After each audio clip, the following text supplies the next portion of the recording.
Hi hello friends, welcome to my channel. இன்றைக்கி நம்ம சேனலில் என்ன வீடியோ பார்க்க போகிறோம் அப்படின்னா, நம்ம லேடிஸ் இருக்கோம் பார்த்திங்களா, நாம் தினமும் நம்மளை கவனிக்கிறோமா அப்படிங்கிறத யோசித்து பார்த்து நம்மளை நாமளே ஒரு செல்ஃப் கேர் பண்ணிக்கணும். சரியா? கண்டிப்பாக இந்த வீடியோ உங்களுக்கு ரொம்பவே யூஸ்ஃபுல்லாக தாங்க இருக்கும். ஏன்னா எல்லாருமே நல்லா இருக்கணும்னு நினச்சி எல்லாருக்காகையும் பார்த்து பார்த்து ஓடி ஓடி பண்ணுறோம். ஆனால் நம்மளை நாமளே பார்த்துக்கிறோமான்னு கேட்டால் சுத்தமாக கிடையாது. அதனால தான் நமக்கு பிரச்சனைகள் நிறைய வருது. அதை பற்றி தான் இன்றைக்கி இந்த வீடியோவில் நான் ஷேர் பண்ணுறேன். நான் சொல்லக்கூடிய இந்த 10 டிப்ஸையும் நீங்கள் ஃபாலோ பண்ணிங்க அப்படின்னா நம்மளை நாமளே நல்லா டெவலப் பண்ணிக்கலாம். சரியா? கண்டிப்பாக வீடியோவுக்கு போகிறதுக்கு முன்னாடி மறக்காமல் லைக் மட்டும் போட்டுட்டு பார்க்குறீங்களா? வாங்க வீடியோக்குள்ளே போகலாம். தம்ப்நெயிலே பார்த்துருப்பீங்க, லேடிஸ் தினம் இதை செஞ்சாக்கி சூப்பராக இருக்கலான்னு. உண்மையாகவே இது வெறும் வார்த்தை கிடையாது. எதுக்காக அப்படின்னா, நாம் நம்மளை செல்ஃப் கேர் பண்ணிக்கணும். செல்ஃப் கேர்னால் என்னது? சுயமாக நம்மளை நாமளே பார்த்துக்கிறது தான். சரியா? அதுக்காக புருஷன் அப்போ நம்மளை பார்க்க வேண்டாமா? புருஷன் இருந்தால் தானே, அவர் காசு கொண்டு வந்தால் தானே நம்மளை நாமளே பார்த்துக்க முடியும் அப்படிங்கிற அர்த்தம் கிடையாது. நம்ம வீடு, நம்ம புருஷன், நம்ம பிள்ளைக்குட்டி எல்லாரோடையும் சேர்ந்து இருக்கும்போது நம்மளை நம்ம தனியாக கவனிச்சுக்கிறோமா அப்படிங்கிறது தான் இன்றைக்கி இந்த வீடியோவில். சரியா? இப்போ ஒன்றும் இல்லைங்க, ஒரு எக்ஸாம்பிளுக்கு சொல்லட்டா, காலையில் எழும்பி எல்லா லேடிஸுமே காஃபி டீ குடிப்பீங்க. சரியா? நான் குடிக்க மாட்டேன், எல்லாருமே ரெகுலராக குடிப்போம். ஆனால் அந்த காஃபி டீ நம்ம தினமும் குடிக்கிறதுனால நம்ம உடம்புக்கு நல்லதான்னு கேட்டால் கண்டிப்பாக கிடையாது. ஏதோ எழும்புனமா காப்பியை போட்டோமா, அதில் கப்பில் ஊற்றினோமா ஆற்றினோமா குடித்தோமான்னு குடிப்போம். அது நமக்கு தூங்கி முழிச்சு அந்த கறக்கத்தை போக்குறதுக்கு தான் அந்த காஃபி டீயை நம்ம குடிக்கிறோம். சரியா? ஆனால் உடம்புக்கு நல்லதா அப்படின்னு யோசிச்சா அது 0 தான். என்னைக்காச்சும் ஒரு நாள் குடிக்கலாம். அதுக்கு பதிலாக லேடிஸ் நாம் என்ன குடிக்கலாம் அப்படின்னா, காலையில் எழும்பி ஒரு சின்ன பாத்திரத்திலே உள்ள கிண்ணிலையோ வெந்நி போடுங்க. வெந்நி கொதித்து வரும்போது உள்ள ஒரு 1.5 ஸ்பூன் அளவில் சின்ன ஜீரகம் போட்டு அதை ஒரு 5 நிமிஷம் நல்லா கொதிக்க வச்சுட்டு அப்புறம் அந்த தண்ணியை நம்ம எடுத்து குடித்தோன்னு வைங்களாம், கொஞ்சம் வெது வெதுப்பாக குடிக்கும்போதும் அந்த ஜீரக தண்ணி உடம்புக்கு அவ்வளோ நல்லது. சரியா? முக்கியமாக ஒன்று சொல்லட்டா, நம்ம மாதம் அந்த பீரியடில் இருப்போம் பார்த்திங்களா, அப்போ எவ்வளோ வயிறு வலிக்குது. ஆனால் நான் சொல்கிற மாதிரி நீங்கள் காலையில் எழும்பி வெது வெதுப்பான இளஞ்சூட்டு வெண்ணிலம் இந்த ஜீரகத்தை போட்டு நீங்கள் குடிச்சு பாருங்கள். அந்த வயிறு வலி இருக்காது, ஓவராக அந்த ப்ளீடிங் ஆகுறது இருக்காது. இதனால தான் சொல்கிறேன், நம்ம வீட்டில் எல்லாருக்குமே சமைச்சோம், துணியை போட்டு துவைச்சோம், வீட்டை க்ளீன் பண்ணோம் அப்படின்னு நினச்சிட்டு நம்ம உடம்புக்குன்னு எதுவுமே எடுக்காததுனால தான் மாதம் இந்த வயிறு வலியில் கிடந்து கஷ்டப்படுறோம். அப்போ எல்லாருமே என்ன சொல்லுவாங்க, ஏதோ உலகதிசயமாக இவள் மட்டும்தான் வயிறு வலியில் இருக்கா, இவளுக்கு மட்டும்தான் மாதம் பீரியட் வருது அப்படியெல்லாம் நக்கல் பண்ணுவாங்க. அவங்களுக்கு தெரியாது, அந்த வலியை அனுபவிக்கிற நமக்கு மட்டும்தான் தெரியும். சரியா? அதனால் கண்டிப்பாக இனிமேல் காஃபி டீக்கு பதிலாக நீங்கள் ஜீரக தண்ணி குடிங்க. அது தினமும் குடிக்கணுமா அப்படின்னு கேட்டால், இப்போ இன்றைக்கி ஜீரக தண்ணி குடிக்கிறீங்கன்னு வைங்களாம், நாளைக்கு வெந்நி குடிங்க, அடுத்த நாள் ஏபிசி ஜூஸ் குடிங்க. ஏபிசி ஜூஸ்னால் என்னென்னா, ஆப்பிளு, பீட்ரூட்டு, மலை நெல்லிக்காய் இந்த 3ஐயும் போட்டு ஒன்றா அரைச்சி குடிக்கலாம். வெள்ளரிக்காய் அரைச்சி குடிக்கலாம். தினமும் ஏதாச்சும் ஒரு 2 காய்கறிகள் சும்மா பச்சையாக சாப்பிட்ற மாதிரி சாப்பிடுங்க. இந்த மாதிரி காலையில் நம்ம வெறும் வயிற்றில் இதை குடிச்சிட்டு இதை சாப்பிட்டுட்டு ஒரு 10 மணி அந்த ரேஞ்சில் இருக்கும்போது நம்ம வழக்கமாக சாப்பிடக்கூடிய சாப்பாடை எடுக்கலாம். சரியா? இனிமேல் தூங்கி முழிச்ச உடனே நேராக போய் காப்பி டீயில் போய் நிற்காதீங்க. இந்த மாதிரி ஹெல்த்தியாக ஏதாச்சும் ஒரு ஜூஸ் தினமும் எடுங்க. நம்ம உடம்பை நாம் தான் பார்த்துக்கணும். நம்ம இதெல்லாம் பார்க்காம இருக்கிறனால தான் கடைசியில் ஒரு 40 வயசு தாண்டி யார்கிட்ட போகிறோம்? டாக்டர்கிட்ட போகிறோம். ஓகேவா? அதுக்கப்புறம் பார்த்திங்கன்னா, நம்ம வீட்டில் தினமும் ஆம்பளைங்களை விட பொம்பளைங்களுக்கு நிறைய ப்ரெஷர் இருக்கும்.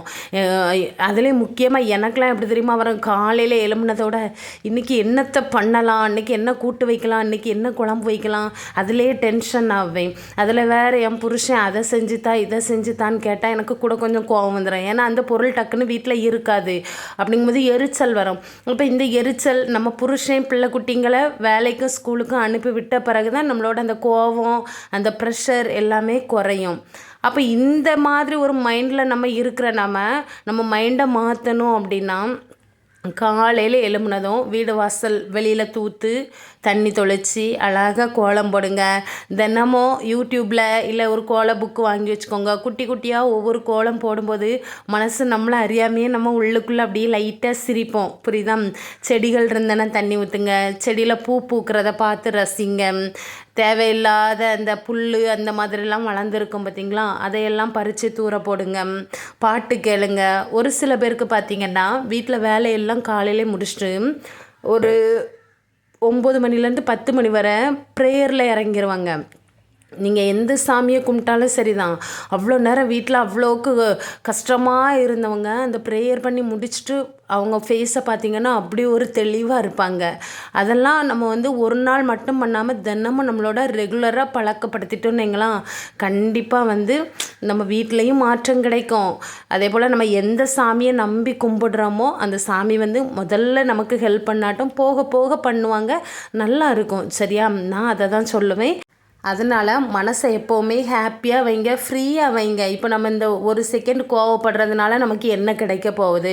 கோவப்படுறதுனால நம்ம நிறைய விஷயங்களை இழக்க தான் போகிறோம். நமக்காக எதுவும் புது விஷயங்கள் கிடைக்க போகிறதில்ல. சரியா? அதுக்கப்புறம் செல்ஃப் கேர் அப்படின்னா என்னென்னா, இப்போது நிறைய பேர் இப்போ நான் கூட அப்படி தான் வீட்டில் வந்து கொஞ்சம் கடன் அப்படி இப்படி இருக்கும்போது நிறைய நைட்டி சுடிதார் எதுவுமே வாங்க மாட்டேன். இருக்கிற துணியே அப்படி அப்படி போட்டு ஒப்பேத்திடுவேன். ஆனால் போடுற துணியை தினமும் துவைச்சி தான் போடுவேன். ஆனால் நமக்கு நம்ம மேலே ஒரு பாசிட்டிவான நம்மளால் முடியும், நம்மளால் எதையும் சாதிக்க முடியும் அப்படின்னு எண்ணங்கள் வருது அப்படின்னா நம்ம வெளியில் போகும்போது நல்ல துணி போட்டால் போதாது. வீட்டுக்குள்ளேயே நம்ம போடுற நைட்டியாக இருந்தாலும் சரி தான், இல்லை காட்டன் சுடிதாராக இருந்தாலும் சரி தான், நம்ம கலருக்கு எது சூட்டபுளாக இருக்கோ அதை போடலாம். அதில் குட்டி குட்டி டிசைனிங் வரக்கூடிய துணியை போடலாம். இந்த மாதிரி நம்ம போட்டோன்னு வைங்களாம், நம்மளுக்கே நம்ம மேலே ஒரு பிடித்தம் வரும். கண்ணாடியில் போய் பார்த்தா நம்ம வந்து இந்த நைட்டியில் நாம் இன்றைக்கி கொஞ்சம் பளிச்சுன்னு இருக்கமே, சூப்பராக இருக்கமே அப்படின்னு நம்ம வந்து தினமும் பார்க்குறத விட மற்ற ஒரு நல்ல துணியை நல்ல கலரில் நமக்கு ஏற்ற மாதிரி போட்டால் நம்மளே ரசிப்போம். அது வந்து மனசுக்கு வந்து ரொம்ப ஹாப்பியாக இருக்கும். ஒரு நல்ல ட்ரெஸ்ஸை வீட்டுக்குள்ளே போட்டுட்டு நம்ம கொஞ்சம் அழகாக தெரிஞ்சோம் அப்படின்னா கண்டிப்பாக நம்ம புருஷன் வந்து நம்மளை அன்றைக்கி கொஞ்சம் வச்சக்கன் வாங்காமல் பார்ப்பாங்க. புரியுதா? இது வந்து நான் ஃபீல் பண்ணியிருக்கேன்.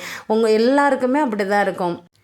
அதே மாதிரி இப்போது உங்களுக்கு வந்து சின்ன ஃபேஸு, முகத்தில் பரு எதுவுமே இல்லை அப்படின்னா இன்னும் கொஞ்சம் நீங்கள் நல்லா நீட்டாகவே இருக்கலாம். இப்போ எனக்கெல்லாம் முகத்தில் நிறைய பருலாம் உண்டு. இன்னும் கொஞ்சம் நானும் கொஞ்சம் பெரிய பிள்ளை மாதிரி இருப்பேனா, அதனால எனக்கு வந்து வேறு எதுவும் ஹேர் ஸ்டைல்லாம் பண்ண தெரியாது. ஆனால் நிறைய பேருக்கு ஹேர் ஸ்டைல்லாம் பண்ணுறதுக்கு இன்ட்ரெஸ்ட்டாக இருப்பீங்க பார்த்தீங்களா. அப்போ நீங்கள் வந்து என்ன பண்ணணுன்னா தினமும் கண்ணாடி முன்னன்னு ஒவ்வொரு ஹேர் ஸ்டைலாக வித்தியாசமாக பண்ணி பாருங்கள். அப்படி பண்ணிவிட்டு முதல்ல எதையுமே பண்ணி பார்க்குறதுக்கு முன்னாடி கஷ்டமாக தான் இருக்கும். இன்னொன்று, இன்றைக்கி ஒரு ஹேர் ஸ்டைலில் நம்ம மாற்றிருக்கோம் அப்படின்னா இன்றைக்கி பார்க்கும்போது கொஞ்சம் கேவலமாக தான் இருக்கும். ஆனால் எங்கேயாவது ஃபங்க்ஷன் வீட்டுக்கு நம்ம போகும்போது நம்ம அந்த ஹேர் ஸ்டைலாக பண்ணிட்டு போகும்போது நம்ம முகமும் வித்தியாசமாக இருக்கும், கொஞ்சம் ஒரு கூட்டத்துக்கு எடுப்பாக இருக்கும். சரியா? அதனால் கொஞ்சம் வித்தியாசமாக உங்களுக்கு எதுலெல்லாம் மனசு வந்து ஃப்ரீயாக ஹாப்பியாகுதோ அந்தந்த விஷயங்களை வந்து நீங்கள் வந்து செஞ்சு பாருங்கள். ஓகேவா? அதுக்கப்புறம் பார்த்திங்கன்னா நல்ல ஹெல்த்தியாக தினமும் பழங்கள், காய்கறிகள், கீரைகள் கண்டிப்பாக நாம் எடுக்கணுங்க. நம்ம பிள்ளை மட்டும் தின்னா போதும், நம்ம புருஷன் மட்டும் தின்னா போதும்னு அவங்களுக்கு செய்ய வேண்டாம், அவங்களுக்கும் செய்யணும். அவங்களே மாதிரி தான் நம்மளும், அவங்க நல்லா இருக்கணும்னு நினைக்கிற நாமளும் ஒரு 50 வயசு வரையாவது நல்லா இருக்கணும். பார்த்திங்களா? அவங்கள பார்த்துக்கிறதுக்காகையாவது நாம் வாழணும். அப்போ நம்ம உடம்பை நாம் தான் பார்த்துக்கணும். ஓகேவா? மற்றவங்களே நல்லா வாழன்னு நினச்சிட்டு நம்ம உடம்ப நொஞ்சாங்குவாளி மாதிரி கெடுத்துக்கிட்டு நம்ம தெரியக்கூடாது. அதுக்கப்புறம் நம்ம லேடிஸ்கிட்ட இருக்க பெரிய பிரச்சனை என்னென்னா, நம்ம புருஷன் வீட்டை விட்டு வெளியே வேலைக்கு போனதோட பக்கத்தில் போயிருந்து கதை பேசுவோம். அந்த பழக்கத்தை வந்து விட்டுருங்க. சரியா? உண்மையாகவே நான் வந்து பக்கத்தில் எனக்கு வீடுகள் இருக்குது, சின்ன சின்ன பிள்ளைங்க இருக்காங்க, என்னை வச்சு தான் நான் சொல்கிறேன். எனக்கு வெளியில் போகிறது ரொம்ப பிடிக்காது. ரொம்ப தலைவலியாக இருக்குது, உடம்புக்கே முடியலை, ஒரே தூக்கமாக தூங்கிட்டு இருக்கேன்னா மட்டும்தான் பக்கத்து வீட்டில் அந்த சின்ன பிள்ளைங்கக்கிட்டன்னு ஒரு அரை மணி நேரம் ஏதாச்சும் பேசுவேனே தவிர என்னை பற்றி சம்மந்தப்பட்ட எந்த ஒரு கதையுமே நான் ஷேர் பண்ணிக்க மாட்டேன். எதுக்காக அப்படின்னா நிறைய அனுபவங்கள் இப்போ நம்மக்கிட்ட ஒரு கதையை கேட்டுட்டு வேற ஒருத்தவங்க கிட்ட சொல்லி கொடுக்கலாம். அதனால தான் நான் சொல்கிறது, ஆள் பார்த்து பழகணும். சரியா? அதே மாதிரி பார்க்குற எல்லாரையுமே நம்ம ஃப்ரெண்டு பிடிக்கக்கூடாதுங்க. எல்லாருமே எனக்கு நிறைய ஃப்ரெண்டு இருக்காங்க அப்படின்னு சில பேர் சொல்கிறதுலேயே ஒரு பெருமை பீத்துவாங்க. அப்படியெல்லாம் வேண்டாம். ஒரு ஃப்ரெண்டு 2 ஃப்ரெண்டு இருந்தாலே போதும். நமக்கு அவங்க வந்து நம்பிக்கையானவங்களா அப்படின்னு மட்டும் தெரிஞ்சுக்கிட்டு நம்ம அவங்கள ஃப்ரெண்டாக வச்சா போதும். பார்த்து பார்த்த உடனே எல்லாருக்குமே மொபைல் நம்பர் வந்து ஷேர் பண்ணாதீங்க. உடனே அடுத்த நாளே அவங்க இன்றைக்கி தான் பார்த்துருப்பீங்க, அடுத்த நாளே ஃபோன் பண்ணி பேசுகிறது, வாட்ஸ்அப்பில் சேட் பண்ணுறது, இந்த மாதிரி பழக்கங்களுமே எனக்கு தப்பாக தான் தோணும். நல்ல தீர ஆழ்ந்து ஒரு 6 மாதம் அவங்கக்கிட்ட ஒரு குட்டியாக பயணம் பண்ணி அவங்க எப்படி யார் அப்படின்னு தெரிஞ்சதுக்கப்புறம் அவங்க நம்ம கூட கொஞ்சம் ஸ்டெபிளாக இருக்காங்களா அப்படின்னு தெரிஞ்சதுக்கப்புறமா நம்ம அவங்கள பெஸ்ட்டு ஃப்ரெண்டா இல்லை ஜஸ்ட் ஃப்ரெண்டா அப்படிங்கிற ஒரு கேட்டகரியில் நம்ம வந்து செலக்ட் பண்ணிக்கலாம். சரியா? அதுக்கப்புறம் கடைசியாக ஒரே ஒரு விஷயம் மட்டும் சொல்லிக்கிறேன். காலையில் கரெக்டாக டைமுக்கு சாப்பிடுங்க. முதல்ல காலையில் நம்ம வந்து சீக்கிரம் ஒரு 5:30 போல் எழும்பணுன்னா ராத்திரி சீக்கிரமாகவே தூங்குங்க. வீட்டில் எல்லா வேலையும் இருக்கும். டைம் வச்சு இந்த டைமுக்குள்ளே இதை முடிக்கணும், இந்த டைமுக்குள்ளே துணி துவைக்கணும், இந்த டைமில் பிள்ளைங்களுக்கு ஸ்நாக்ஸ் பண்ணணும் அப்படின்னு நம்ம ஒரு நாள் 24 மணி நேரம் கடவுள் கொடுத்துருக்காங்க. அந்தந்த டைமுக்கு செஞ்சுட்டு 10 மணிக்கு முன்னாடி கொஞ்சம் தூங்க பழகுங்க. சரியா? நம்ம வந்து அடுத்த நாள் சீக்கிரம் முழிக்கலாம். அதே மாதிரி ஒரு முக்கியமான விஷயம் என்னென்னா, நிறைய தண்ணி குடிங்க. நம்ம வந்து வேலை செய்கிறதுலையே நம்ம கவனம் போயிட்டுனா தண்ணி குடிக்க மறந்துடுவோம். அது நம்மக்கிட்ட இருக்க ஒரு பெரிய தப்பான பழக்கம். ஒரு நாளைக்கு ஒரு 3லேருந்து ஒரு 5 லிட்டர் தண்ணியாவது குடிங்க. 1 லிட்டர் பாட்டிலில் தண்ணியை ஃபில் பண்ணி வச்சுக்கோங்க. கரெக்டாக 1 மணி நேரத்துக்கு ஒவ்வொருக்கா நம்ம எவ்வளோ குடிக்கிறோன்னு கணக்கு பார்த்து குடிங்க. நம்ம உடம்புல நோயே வராதுங்க. தண்ணி குடிக்கணும். நம்ம எப்படி வெளியில் முகம்லாம் அழகாக இருக்குன்னு நினச்சி குளிக்கிறோமோ உள்ளே இருக்க பார்ட்ஸும் அழகாக இருக்கணும். பார்த்தீங்களா? அதனால் தண்ணி குடிப்பீங்களா? வீடியோ பிடிச்சிருந்தா லைக் போட்டு போங்க. பாய்.